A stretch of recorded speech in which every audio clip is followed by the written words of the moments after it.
ইবতদায়ী শিক্ষকদের বৈধ দাবি, ন্যায্য দাবি, ন্যায় দাবি, এটা বৈষম্য দূর করে আপনারা সুন্দর পরিবেশ তৈরি করবেন, এটা আমাদের পক্ষ থেকে জোরালো দাবি জানাচ্ছি, করতেই হবে।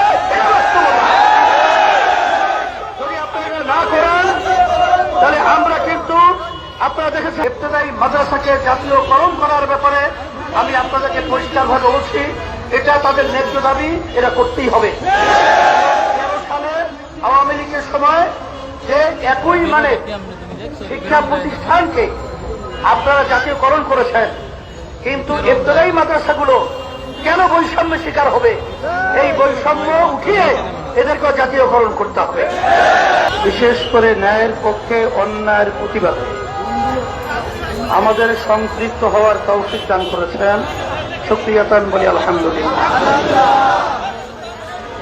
আজকে আপনাদের এই অবস্থান দেখে আমাদের কষ্ট হয়, কারণ আজকে বাংলাদেশের মধ্যে ইবতদায়ী মাদ্রাসাগুলো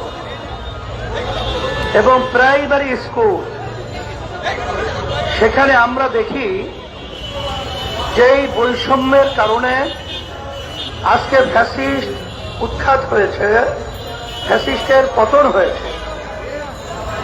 সেই বৈষম্য এখনো দূর হয় নাই। এখন আমাদের সম্মানিত শিক্ষকদেরকে রাজপথে তাদের অনশন করতে হবে, তাদের বসতে হবে, তাদের দাবি জানাতে হবে, বৈষম্য দূর করতে হবে। এটা তো মেনে নেওয়া যায় না। আমরা অন্তর্বর্তীকালী সরকারকে পরিষ্কার বলবো যে আপনারা বাংলাদেশের জনগণ এদের ভোটে আপনারা নির্বাচিত হয়ে সরকার পরিচালনা করছেন না। আপনারা বৈষম্য বিরোধী ছাত্র জনতা এদের আন্দোলনের প্রতিফলন এবং যেটা অভ্যুত্থান হয়েছে 5ই আগস্ট, সেই অভ্যুত্থানের সরকার। আপনাদেরকে আমরা বারবার বলছি, অনুরোধ করছি, আজকে আমাদের ইবতদায়ী শিক্ষকদের বৈধ দাবি, ন্যায্য দাবি, ন্যায় দাবি, এটা বৈষম্য দূর করে আপনারা সুন্দর পরিবেশ তৈরি করবেন, এটা আমাদের পক্ষ থেকে জোরালো দাবি জানাচ্ছি, করতেই হবে। যদি আপনারা না করেন তাহলে আমরা কিন্তু আপনারা দেখেছেন জুলাই এবং 5ই আগস্ট যখন বৈষম্য বিরোধী ছাত্ররা যখন ন্যায্য দাবি নিয়ে যখন রাজপথে নেমেছিল, তখন কিন্তু ইসলামী আন্দোলন বাংলাদেশ এবং আমাদের সহযোগী সংগঠনগুলো আমরা কিন্তু রাজনৈতিক ব্যানারে তখন কিন্তু ন্যায়ের পক্ষে অন্যায়ের প্রতিবাদে আমরা রাজপথে নেমে এসেছি না। তারই কিন্তু অংশ হিসাবে আজকে আমি ওদের সঙ্গে একাত্মতাবাদ প্রকাশ করে তাদের সঙ্গে একাত্ম হয়ে আমি বক্তব্য রাখছি। আমি অন্তর্বর্তীকালী সরকারকে পরিষ্কারভাবে মেসেজ দিচ্ছি যে আপনারা বৈষম্য দূর করার জন্যই আপনারা ক্ষমতায় আছেন।